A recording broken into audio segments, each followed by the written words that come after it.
का कल्याण कराने वाली राम कथा रूपी गंगा को आपने पूछा। इसलिए हे भवानी, मैं आपका बारंबार धन्यवाद करता हूं। देवी, जिस मनुष्य के नेत्र ने कभी भगवान का दर्शन नहीं किया, वो नेत्र किसी काम के नहीं, उन नेत्रों का कोई अर्थ नहीं है।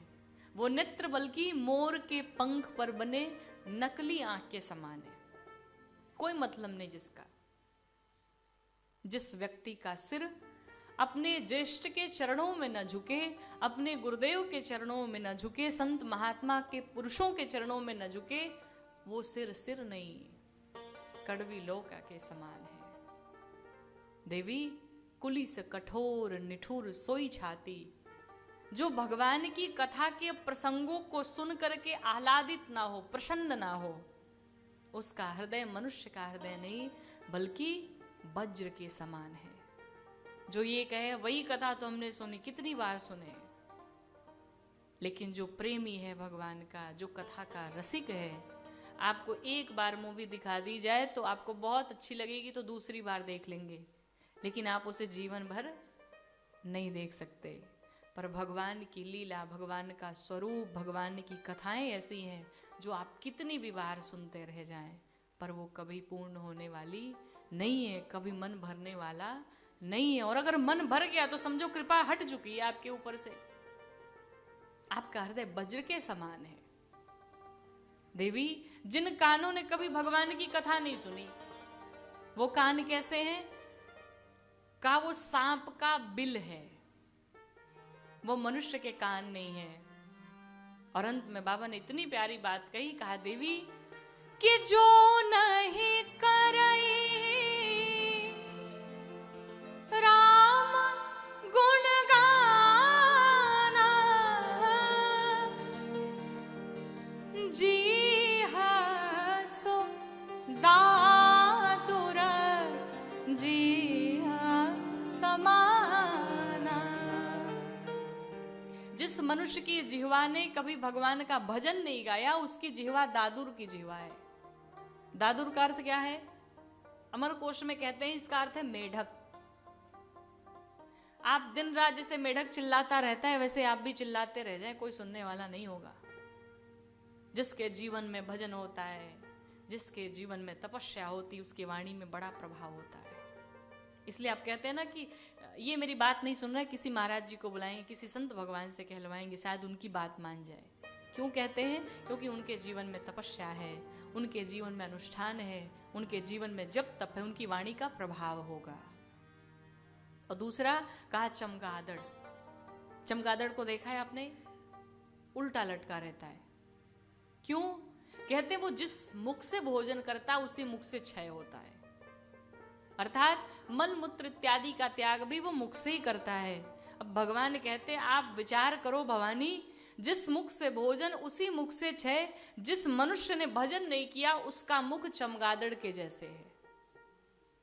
तो अब से जो भजन गाएगा उसका मनुष्य वाला, जो नहीं गाएगा उसका चमगादड़ वाला। वैसे यहां पर सभी मनुष्य ही है, चमगादड़ वाला कोई नहीं है। बाबा कहते हैं भजन किया जाए जीवन में। जिन नेत्रों ने दर्शन नहीं किया वो नेत्र किसी काम के नहीं। जो पांव भगवान ने दिए उन पांव से चल करके हमने तीर्थ यात्रा नहीं की, वो पांव किसी काम के नहीं। दो भगवान ने हाथ दिए, अगर उन हाथों ने भगवान के लिए कभी दान नहीं किया, कभी दीन दुखिया की सहायता नहीं की, वो हाथ किसी काम के नहीं। अच्छी चीजों बुरी चीजों में हमारे हाथ बड़े उठते हैं, खूब लुटाते हैं।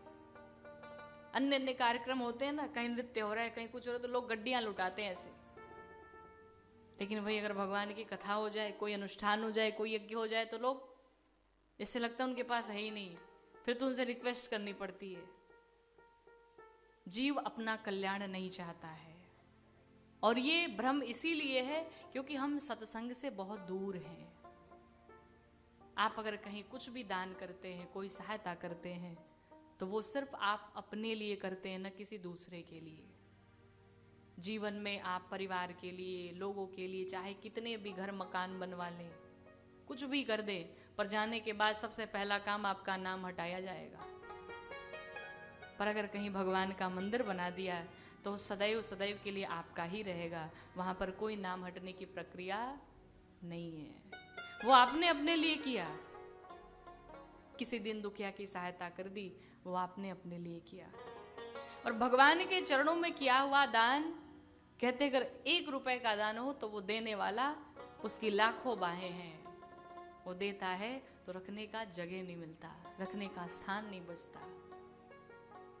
आप जो देंगे आपको वही प्राप्त होगा। आप किसी को सम्मान देंगे, सम्मान मिलेगा, गाली देंगे, गाली मिलेगा। यह प्रकृति का नियम है। जो आप देंगे वही वापस आएगा आपके पास, आज आए या कल आए।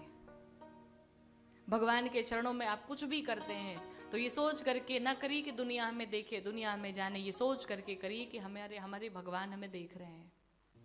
लोगों की बड़ी अजीब सी धारणा रहती है आजकल।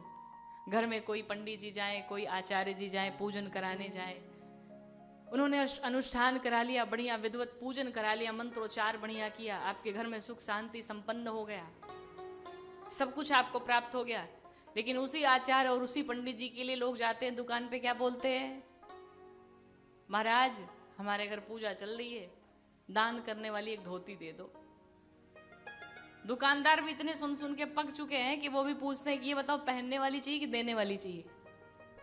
पूछते हैं कि नहीं? तो आप कहते हैं नहीं, पहनने वाला नहीं, देने वाला चाहिए। और देने वाला कैसा?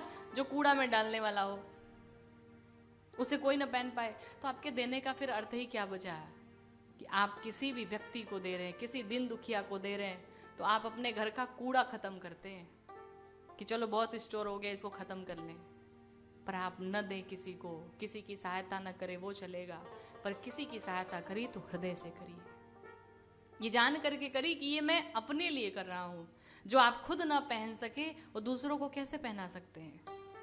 जो चीज आप खुद नहीं खा सकते वो दूसरों को कैसे खिला सकते हैं?